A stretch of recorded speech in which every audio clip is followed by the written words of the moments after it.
Hey everybody, welcome to have today's guest speaker in MKT 355 Sports Selling and Sales. One of our own. So Luke is a St. Joe's alum. He's also an account executive and in charge of new business development for the New York Mets. So really excited to have him and join us again. This is his second time speaking to St. Joe's sports marketing students. But I really wanted to hear from him just to hear about the offseason, what's been going on with the team. I mean, if you followed Major League Baseball at all, you know this is an exciting time for the Mets, not only because they had a good playoff run last year, but signed the most coveted free agent in the offseason. And so really excited to hear about how that's impacting his role. So please welcome Luke. I know I'm going to butcher your last name, Nicolai, right? Nicolai, close enough, There you once go. again. Okay. But Well, thanks for welcome. having Thanks. me. Good to see you, bud. Thanks for having me back. First of all, thank you, Professor Lutz, for allowing a Zoom on this lovely Friday and all of us in and out here on the link. I will keep it as cordial as possible. Yes, I am a Mets fan. I know we probably have a couple Phillies fans in the meeting as well, but we'll stick to business for now. I know you guys are focused on the Eagles for the time being, but yeah, so I'll give a little background on who I am, how I got to where I'm at. Obviously, touch on some of the off-season stuff that Professor Lutz wants us to talk about, but mainly, I want to field some questions. I don't want this to just be me preaching and you guys, tuned out. I mean, I'd love to actually answer some real questions. Happy to help. I mean, I'm not too far removed from where you guys are at right now. I was a marketing major at St. Joe's. Enjoyed it, obviously. A Zoom Friday class, I probably wouldn't be the most locked in myself if I was in your shoes, but it all does come full circle. So hopefully you guys get something out of this. So my name is Luke Nicolai. I'm from Northern New Jersey. Did 4 years, obviously, at St. Joe's. The Hawk will never die. Loved it there, and it's been a good degree of it's helped me post college. You don't realize how much you learn at St. Joe's, even outside of the classroom until you're kind of out in the real world. So we'll start there. But with the Mets, I was marketing major. Didn't really have this exact direction, I was in love with for a career path. I was kind of doing college, trying to do my best to get good grades. We'll figure it out after. In a sense, I did a year in a sales role during COVID in logistics, learned a lot about sales.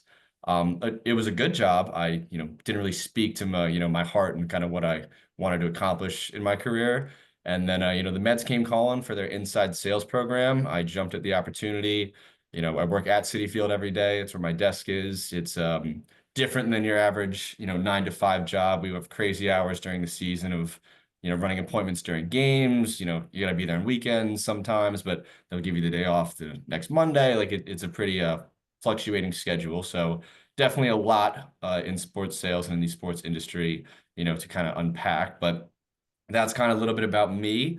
Professor Lutz, before we throw it to everybody else here, anything specifically? I know you mentioned Juan Soto before. Anything you want me to Yeah, start with here? let's get into it.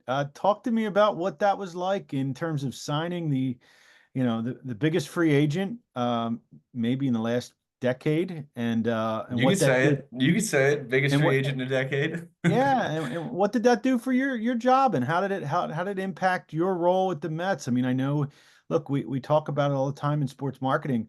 Winning affects everything. You can't control it, but when the wave is riding up, it also helps you a lot. So talk to us about that. Oh, for sure. I mean, the momentum of winning and signing a big key free agent obviously is awesome.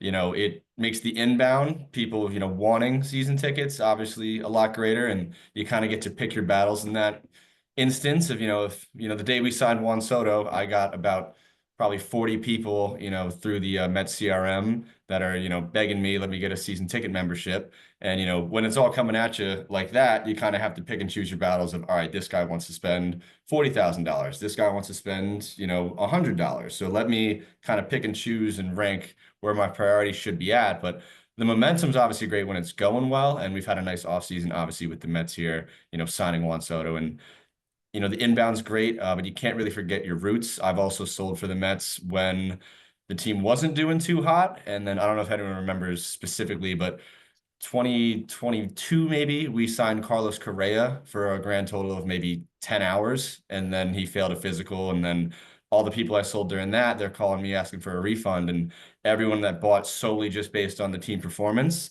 once that was taken away, it's a little harder to kind of justify. So all of it really does come down to emotional based selling. And so if, Professor Lutz calls me saying, I want a full season plan, the Mets might make the playoffs. That's great. My job is to dig a little deeper there and figure out who do you come to the games with? What's the emotional reason for purchasing? If I can figure out he's got a son that is 10 years old and just starting to get into the Mets and loves Francisco Lindor, all of a sudden now I have more emotional leverage to pitch the package. And that actually ends up, making a lot more money if you can justify on a personal level and an emotional base. Way better, much better success rate than just saying being an order taker and saying, okay, you want XYZ because we're going to be good.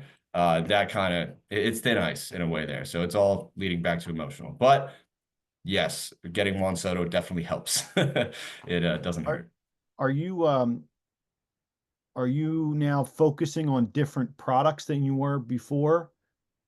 Sort of this It's run?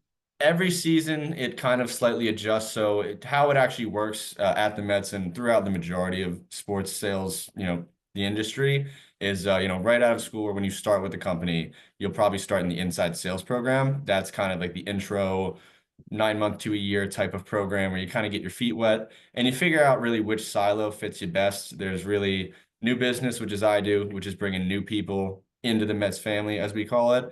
There's then the groups silo, which is if you guys wanted to take a class, of 50 people to one game, we have a whole team kind of dedicated more towards that. And then the membership service team, which is, if I sell a new business account, I then pass it over to the service rep who services them throughout the lifespan of that account. So I'm more the hunter, and we have a team kind of gatherers, but you figure that out in inside sales, then hopefully you get promoted, and then you kind of take off from that point.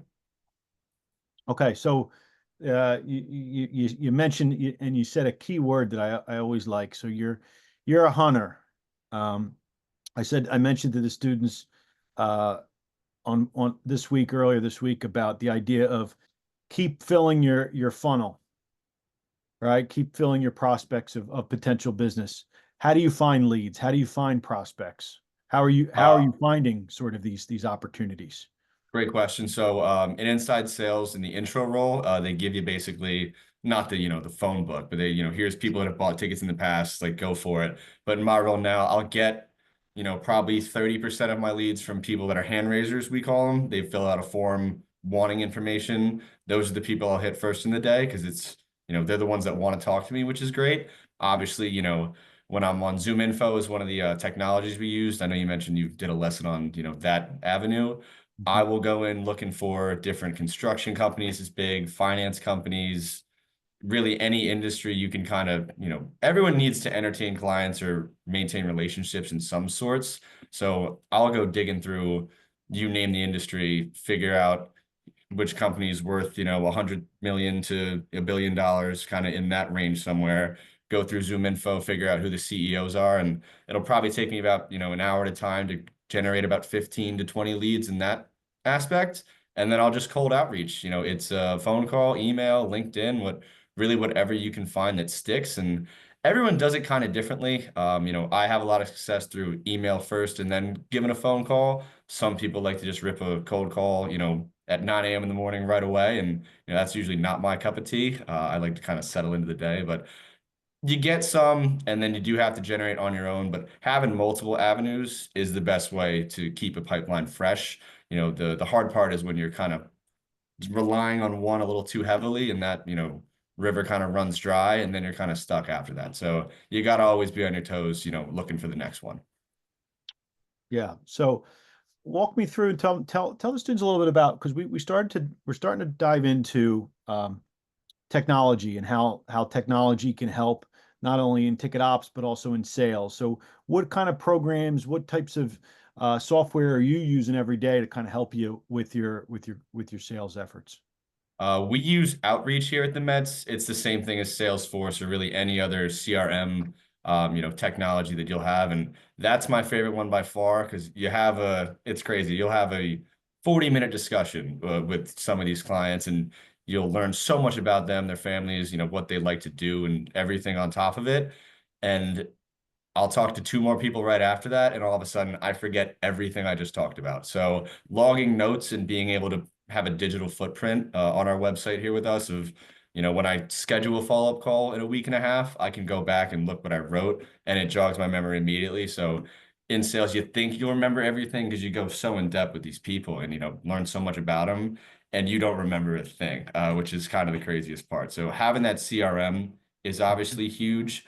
And then some of the more fun ones, specifically here with the Mets, if you buy a ticket to a playoff game, a random Tuesday night, anything like that, I know a good amount of information about like where you like to sit, who you come with and whatnot. That's kind of how we get most of our leads anyways. Like for you guys, whether it's, Flyers, Eagle, anything, if you or your parents have bought a ticket, odds are that team knows a lot about you and more than you think. So you're all probably, if you've been to a sports game, in a lead bucket somewhere with these teams. Yeah, that's the funny part because I'll even get calls. So don't crucify me. I'm Mets, Jets, Knicks, the whole New York, but I'll get calls from the other teams and yeah, no, they know a lot. So that's a cool aspect of the technology as well. It's kind of the information that you gather when we don't even realize it. You guys aren't on Artix, are you? You're on a different platform. No, we got Pro Venue, yeah. So we can see the history and everything, but yeah, no, same setup. That's an MLB product? Not exactly. We use it. I know a couple other teams do. Honestly, that's not super relevant to my day to day. I mean, I could learn more there, but All right. that doesn't really impact, the day to day. Okay. Okay.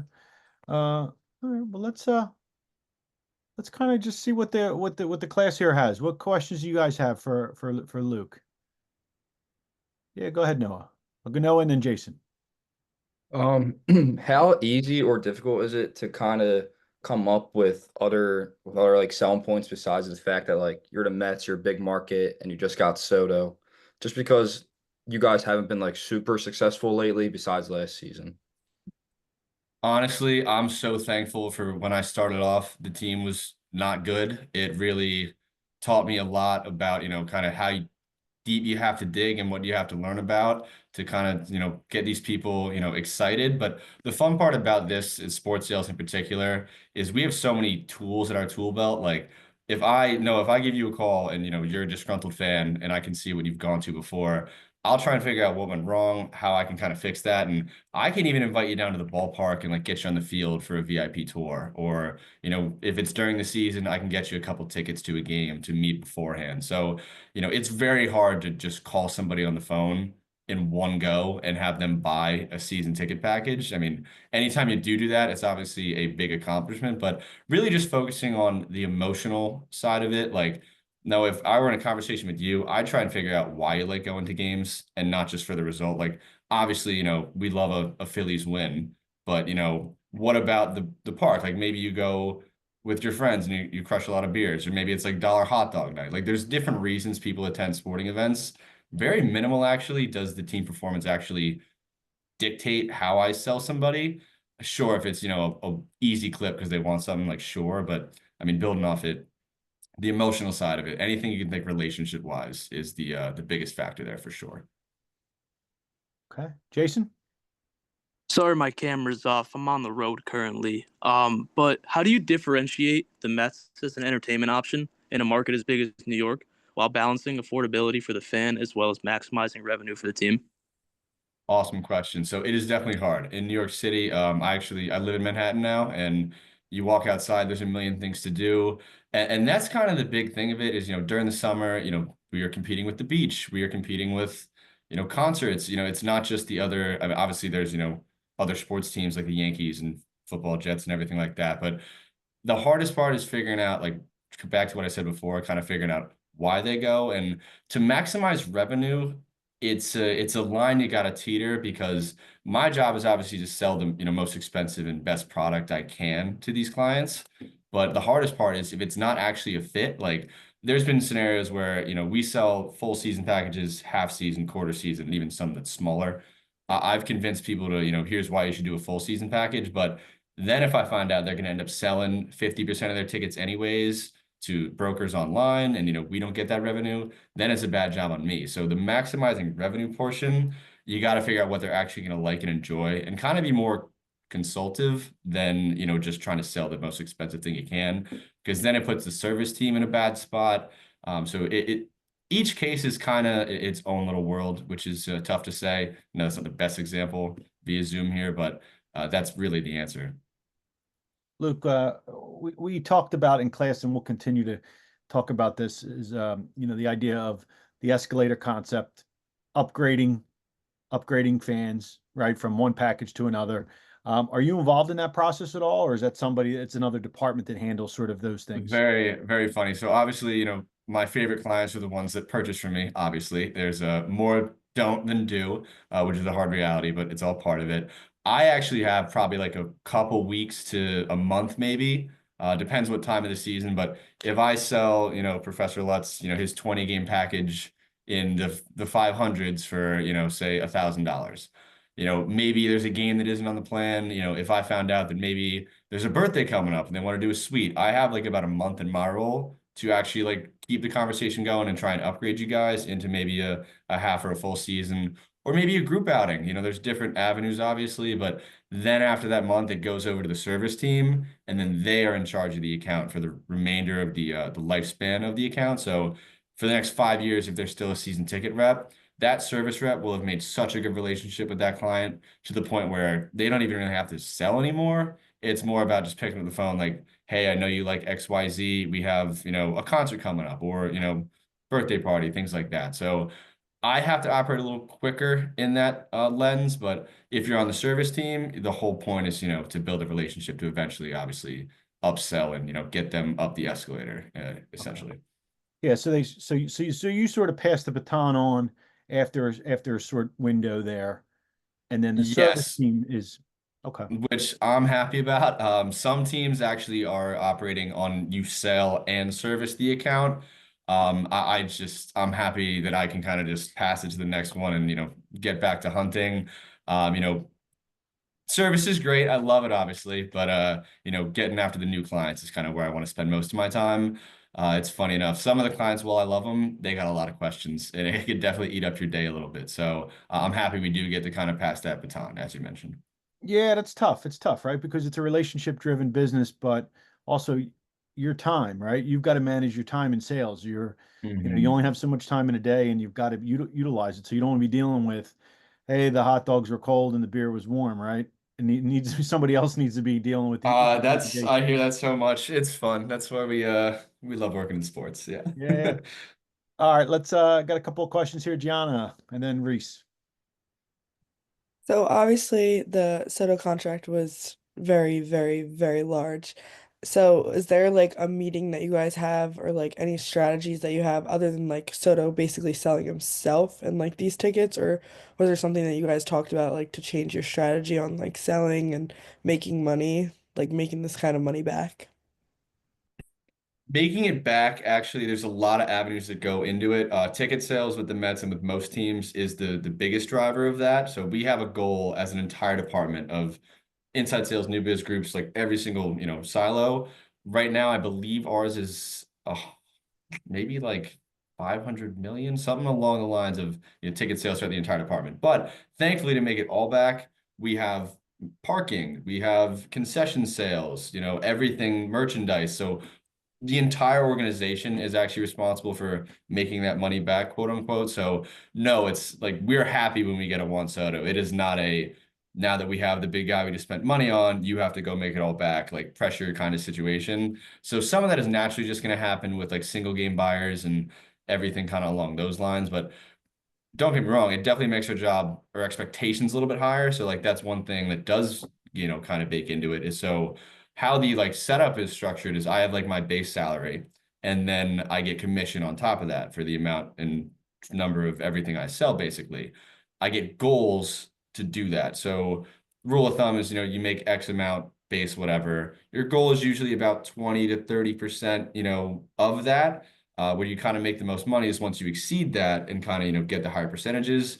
Long story short, when you sign Juan Soto, that goal goes up. So it's all a sliding scale based on expectation. So thank God it's not fully on our shoulders to make all that money back because that's a tall task, but it's more of a company-wide initiative in that sense.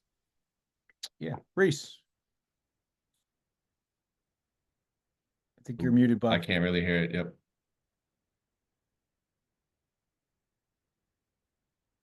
Yeah, no, I didn't. Can't hear you.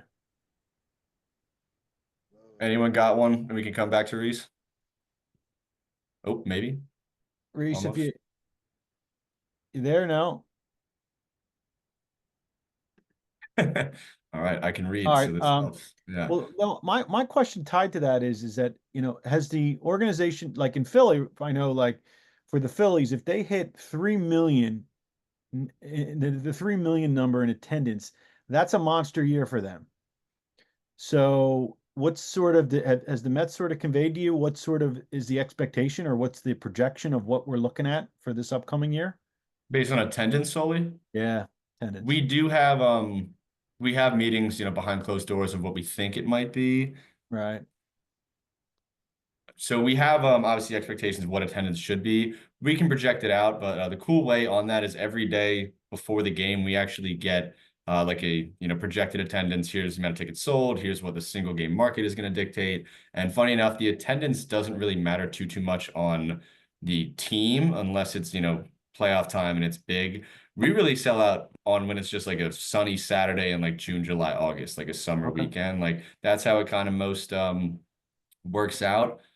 So that's kind of what I would touch on there. But no, we don't have specific, because so much of that is single game driven. Because even if I do the best I can, I'll probably be responsible, on a great year for, I don't know, 5 to 8% of the people in the building. There's 42,000 seats for every game in the MLB, and that's 81 home games a season. Like it's different than football where there's 8, so it's yeah, that one's not too much on our plate, which I'm also thankful for.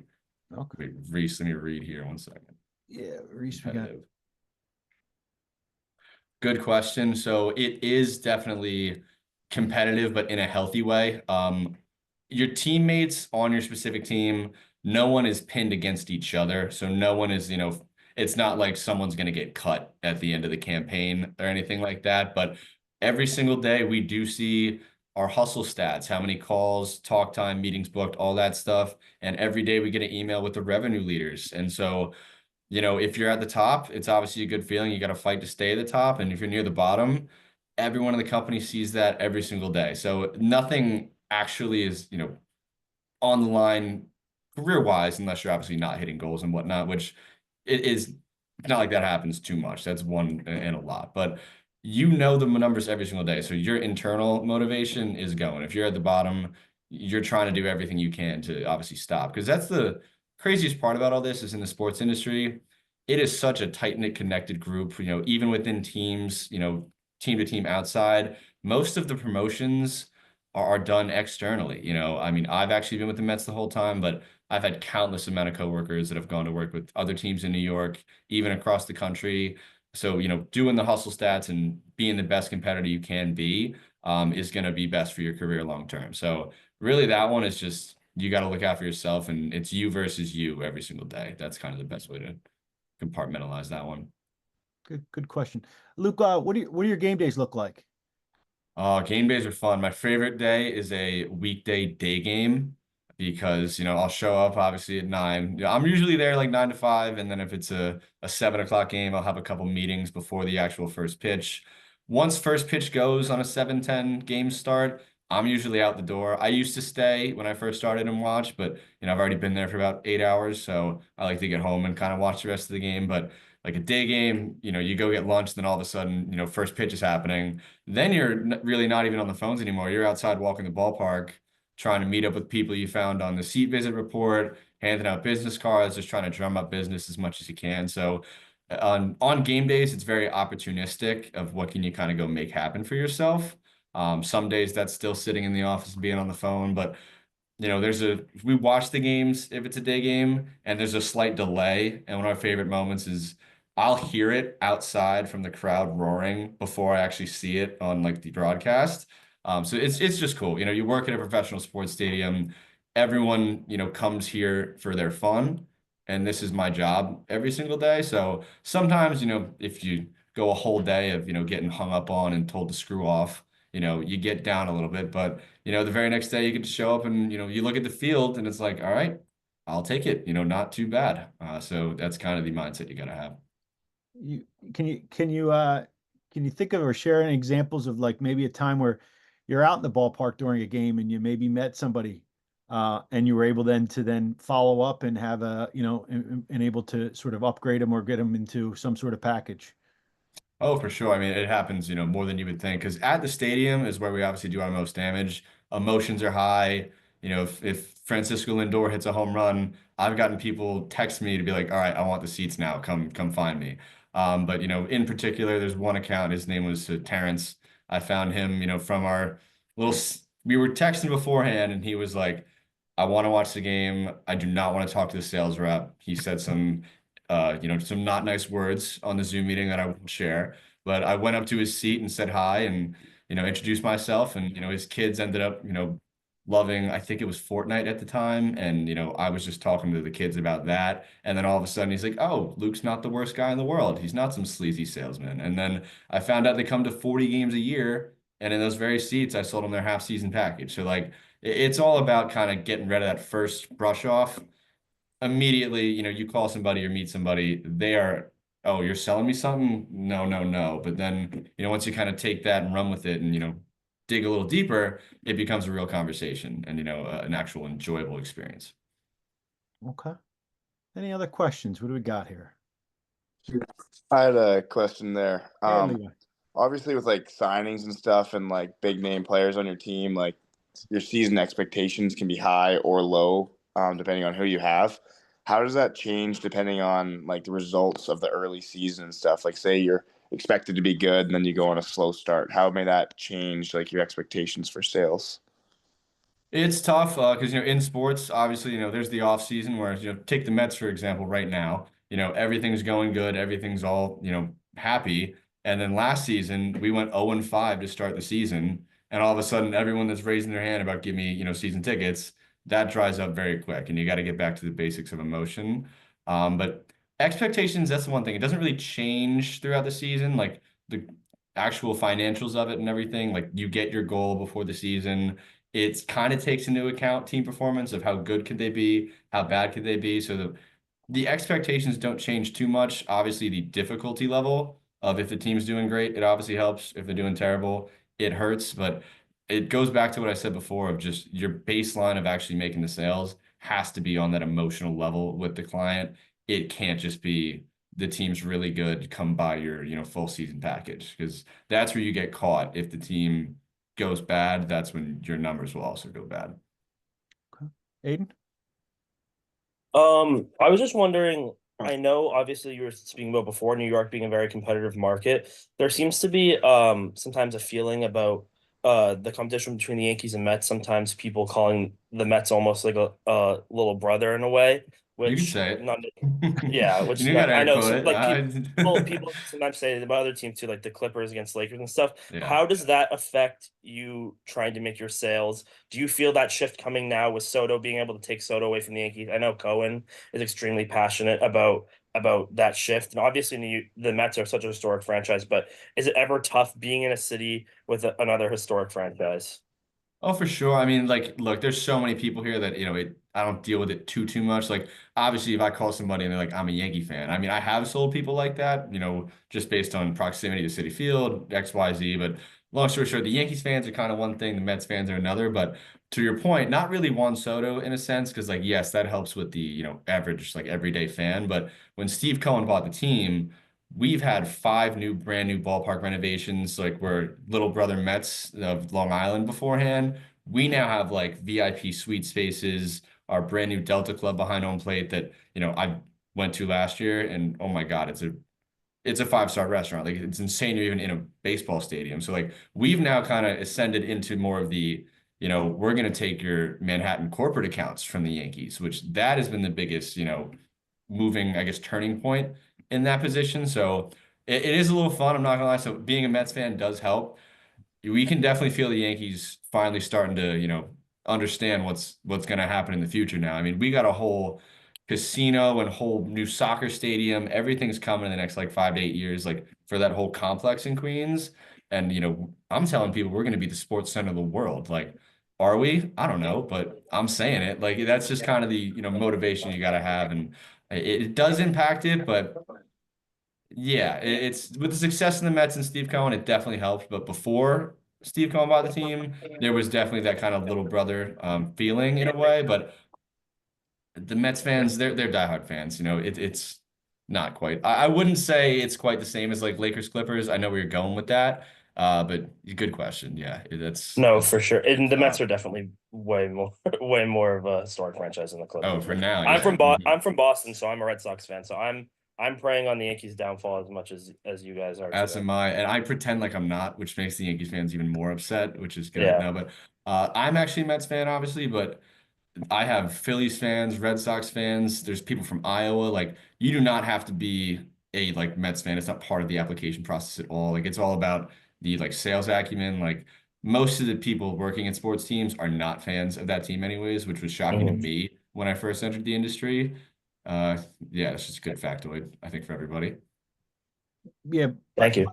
By the way, I've got no skin in the game. I'm a Phillies fan, but Citi Field is much better than Yankee Stadium. The whole experience is much better. The ballpark is better. I thought you were about to say Citizens Bank Park, and I was like, "This Oh, is Citizens Bank recorded." Park's I will. great. Look, I love and I Oh love my Citizens goodness. Bank Park. But if I was Yeah. going to ever go up to New York to go to a baseball game and I have to choose between a Yankees and a Mets, I'm going to a Mets game. Yep, we know that, and so I'll use that as a selling point for sure. I enjoy Yeah. a Yankee game. I'm not afraid to say it. You know, it's fun every once in a while because Citi Field now for me is my office, which is kind of Right. crazy to think. Like, you know, it's tougher for me now to, go to a game and drink a beer with my friends because my boss might be behind me, which is ridiculous. But yeah, that's all part of it. All right, so Luke, I want to help.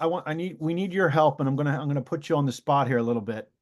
So I probably didn't tell you this, um, but the students this year are participating. So this semester, they're participating in a collegiate sales program with the Flyers.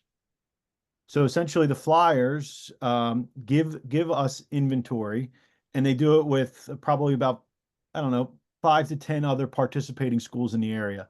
Okay, And there's all kinds of benefits that the students get. But basically, look, this is you got real inventory, you got discounted tickets, and they're treating it like like an entry level sales position. So they're doing, for each of the sure. students here are actively selling tickets. All right. So put yourself back as a student at St. Joe's, and if you were doing this, how you got to sell tickets, right? Any way you can. So to your friends, to clubs, what do you think you'd be doing on campus here to try to help move the needle a little bit? What do you mean by that? Like on campus to like other students, faculty, to anybody? Yeah, the only caveat with this program is they don't give any leads. So the Flyers basically set up the FIVO sites, they give the inventory, they run all of that, they handle all of the distribution, but the students have to go out and sell using their own network, finding their own leads, sort of generating their own business out of it. So what would you do now Got it. looking at it from a someone that's in this role? What would you do on St. Joe's campus to try to draw up leads? Yep, honestly, the lead generation is actually probably the hardest part of the entire job is finding the qualified people to actually sell to. I would half the battle is just awareness. So whatever, if it's an email blast through all the classes, or if it's putting up flyers around campus in spots, I don't know, camping, wherever it may be like relevant, that's kind of half the battle, just having all your information out there. I would try and hop in on, any of the organizations, like whether it be, some of the St. Joe sports teams, maybe the clubs, or anything really in a group sentiment where it's like, okay, we know you guys are doing X, Y, and Z to maybe it's like awards or wherever you can think of just like group activities. I would try and get them all in one swing and be like, why don't you just do this at a Flyers game? Like, there's a million ways we're obviously getting beers, food, fun time, but we should do XYZ event at the Flyers. Like that's one of our biggest group initiatives here is, whether it's an event, like for us in particular, a lot of companies or organizations, they'll do like dinners out or like some reason for entertainment. Why don't we just do that at a Mets game here? Because then you got a show going on as well. So long-winded answer to say just getting the information out there is probably the hardest part. So make it easier for people to contact you because it's going to be tough if you're, texting someone or calling someone, directly. Like, obviously you can call your parents or friends or whatever to try and, get them to buy something. But in true lead generation, just getting all the information out there readily available so people can actually contact you back is probably step one for sure. Yeah. Okay. Good advice. Any other questions that you would have for Luke about the sales program, because I know some of you are struggling a little bit now. And you guys, I got all your lead sheets, so you guys all sent me your lead sheets. So any questions that you might want to ask a guy that's doing it every day, right, for a different team, what do we think? No bad questions. I was in your shoes once as well. All right. Okay. I had one question on that. Yeah. Go for it, Levi. When do you actually accept like a no as an answer? I know in sales, like you never accept no. Like, how do you know when it's gone to a point where you should just give up on a lead? It's a great question. It's different for every client, but I kind of have a rule of thumb of, there's objections, there's brush offs, which are two separate things. We're not going to go fully into that right now. But if Levi, if I call you and you say, no, I only buy my, 1 or 2 tickets a game. What I'm hearing is you go to games, you're a fan, you've been here before. Like, that's a great lead. Like, I'll try and schedule a meeting with you down at the ballpark here, Zoom, lunch out, whatever I can do. Like, I'm not saying no in that situation. Where I would give up would probably be, they start using some not very nice words at you. And if, you've tried to call them 15 times, maybe give up on that one. Once you find yourself feeling like you're wasting time, in a sense, is a good place to probably jump ship. But, if you just took every first no and said, okay, all right, never calling them again, you would never make a sale. So you got to as you go, you learn, obviously, but that's one of the hardest parts. And in the intro role, the hardest part is just getting over that rejection and having those uncomfortable conversations. Like, it is so rare for me to call, hey, Levi, you want some Mets tickets? Oh, I've been waiting for this call. Absolutely. Like, that doesn't happen too much. So you got to kind of learn to deal with the rejection and it just make it a game. I mean, the fun part is, like, when I'm all around, like obviously doing the ticket sales, like I have my coworkers like all in my same like vicinity. And if someone gets told to screw off or whatever on a phone, we all laugh about it and just say, okay, go get the next one. So, doing it all together definitely makes it easier. But yeah, don't take no at face value. You really got to be, for lack of a better word, you got to be annoying in a sense. Thank you.